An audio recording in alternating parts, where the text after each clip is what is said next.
भगवान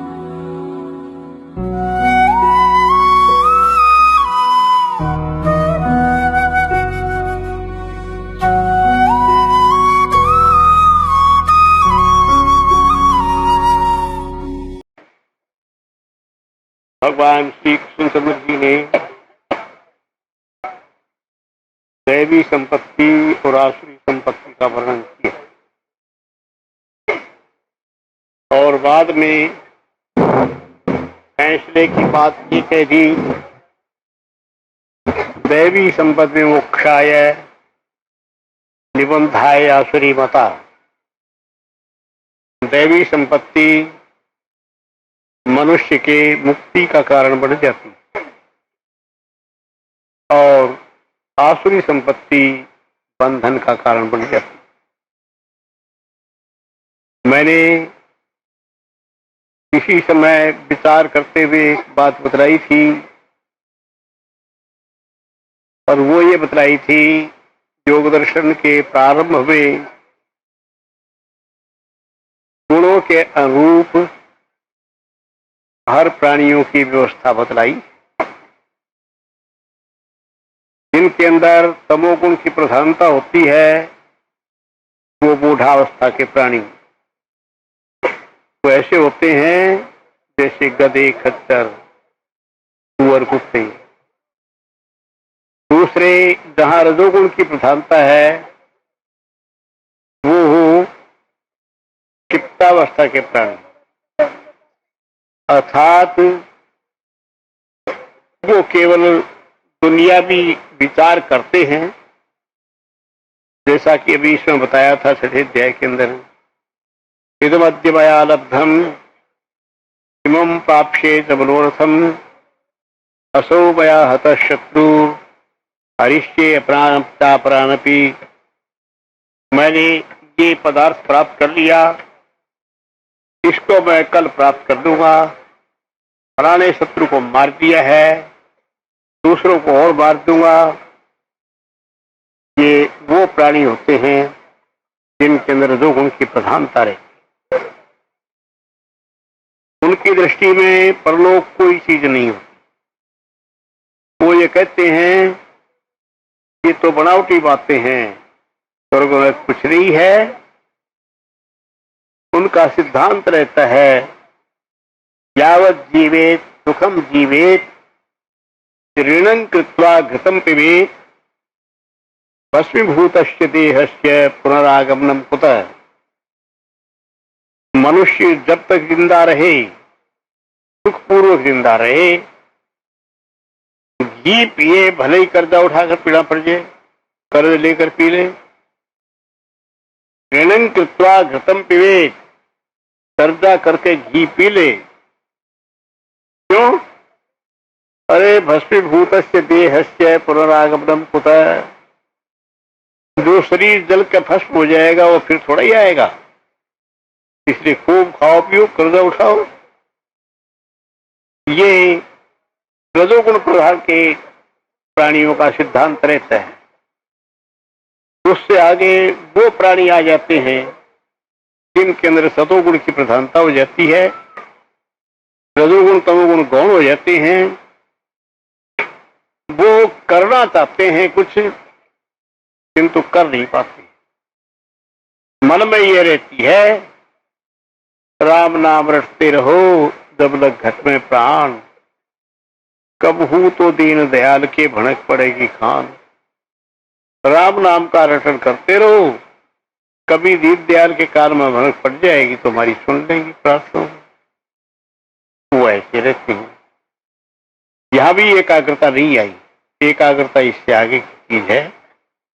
एकाग्रता को पा करके मनुष्य अपने आप को निहाल और प्रसार कर लिया।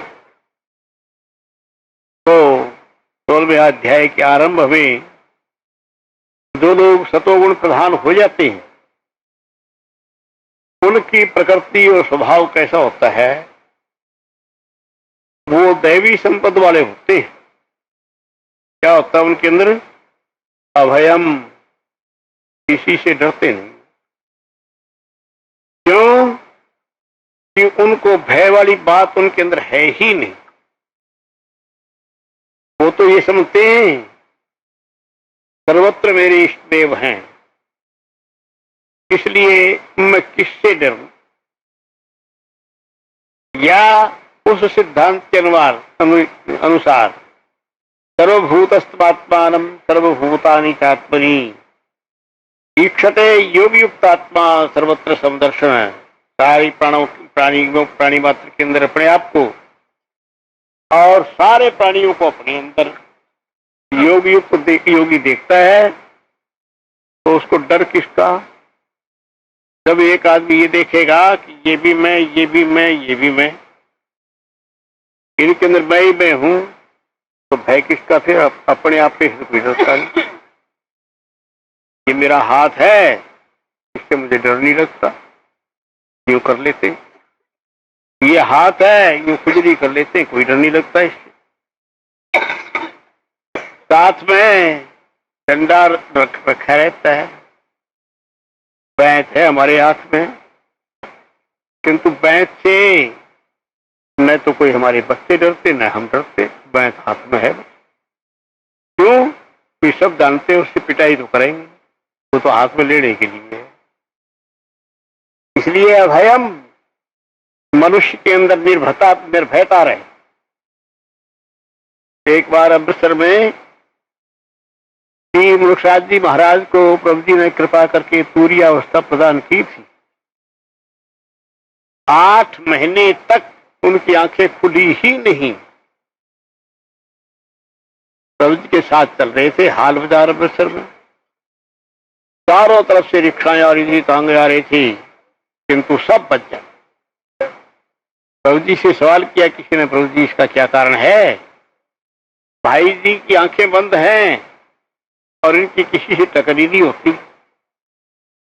तो श्री प्रभु जी ने उसका जवाब दिया कि भाई इसकी टक्कर नहीं होगी।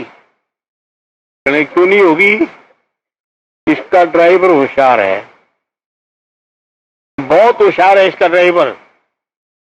जो इसको चला रहा है वो बड़ा ताकतवर है, वो इसकी टक्कर नहीं होने देगा। बात वही थी। उस अवस्था के अंदर, पूरी अवस्था के अंदर सारा दिन चलते रहे, किंतु किसी टक्कर नहीं हुई। अभयम, लोग कहते थे इनको डर नहीं लगता, कि डर क्या लगेगा, ये तो अपने स्वरूप में है, इसलिए चल रहे थे। इसी प्रकार जो व्यक्ति ये देखता है आत्मानम सर्वभूतस्थम, अपने आप को सबके अंदर, सर्वभूतानि चात्मनि, और सबको अपने अंदर देखता है। ईक्षते योग युक्त आत्मा सर्वत्र समदर्शन है। ऐसा योग युक्त योगी देखता है, उसका वो समदर्शन हो जाता है। उसको सुनी चाहे सुपाकी चाहे पंडिता समदर्शिना, कुत्ते से लेकर चंडाल तक सब उनके अंदर समदर्शी का भाव रहता है। प्रभु जी नेपाल की एक घटना बताया थे अपने मुखारबिंद से। प्रभु जी समाधि में बैठे, एक गऊ थी वहां मरी पड़ी थी, मर गई, जंगली बन गए। तो समाधि से उठे हुए थे, उस गऊ को उठा करके खींच करके गड्ढे में डाल दिया नीचे, ताकि दुर्गंध न आए। थोड़ी देर के बाद वो गऊ जी उठी, अब प्रभु जी की गंधा बनने लगी आकर के। तो उस समय महाप्रभु जी की आवाज आती है, इससे घृणा करता है, ये तो गुण है सब, इससे आगे पहुंचना है। बस उसके बाद प्रभु जी के गात से खुजला करके वो फिर मर गई दोबारा। वो तो महाप्रभु जी ने दिलाई थी केवल ज्ञान के लिए। तो इसलिए अभयम सत्व संशुद्धि, जिसके अंदर सत्व संशुद्ध हो जाता है, सत्व संशुद्धि से, सतोगुण की शुद्धता से मन में एकाग्रता आया, ध्यान लगता है। अभयम सत्व संशुद्धि ज्ञान योग व्यवस्थिति, हर समय ज्ञान धारणाएं करता रहे या योग ध्यान में बैठा रहे। उसके बाद और जितने काम, दानम दमस्य यज्ञस्य, दान करे, इंद्रियों पर दमन करे, बड़े बड़े यज्ञ करे, ये सब दैवी संपत्ति है। स्वाध्याय तपार्जवम, मंत्रों का जाप करे और नम्र रहे। अहिंसा सत्यम क्रोध है, किसी को कड़वा न बोले, क्रोध न करे। अहिंसा सत्यम क्रोध है, त्याग शांति पैशन, मन में शांति रहे और पैशुरता न हो। दया भूतेषु लोलुप्तम, प्राणी मात्र के ऊपर दया हो और आसक्ति किसी में न हो। पार्दवम भीड़ चापलम, बुद्धि रहे मन के अंदर, चपलता, इंद्रियों की चपलता न हो। तेज क्षमा धृति शोचम, मन में तेज है, क्षमा की भावना रहे और शुद्धि रहे। मद्रोह नातिमानिता, किसी के प्रति द्रोह की भावना हो ही नहीं, न अभिमान। ये सारे के सारे लक्षण, अर्थात जो निडर है उसके साथ साथ जो बराबर ध्यान,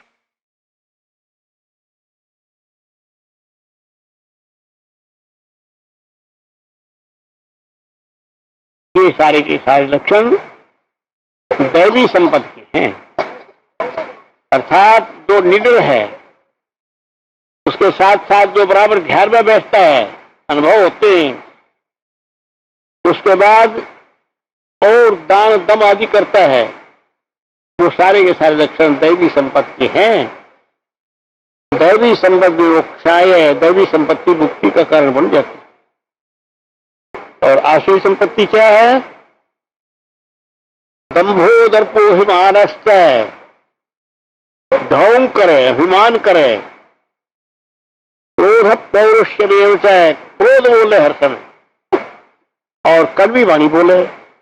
दंभो दर्पो हिमानश्च, और इसके बाद क्रोध पौरुषमेव च, अज्ञानम ताहिदातस्य पार्थम प्रमाश्रम, और अज्ञान मन के अंदर भर रहे, अज्ञान के अंदर बिल्कुल कुछ ज्ञान उसको हो ही नहीं।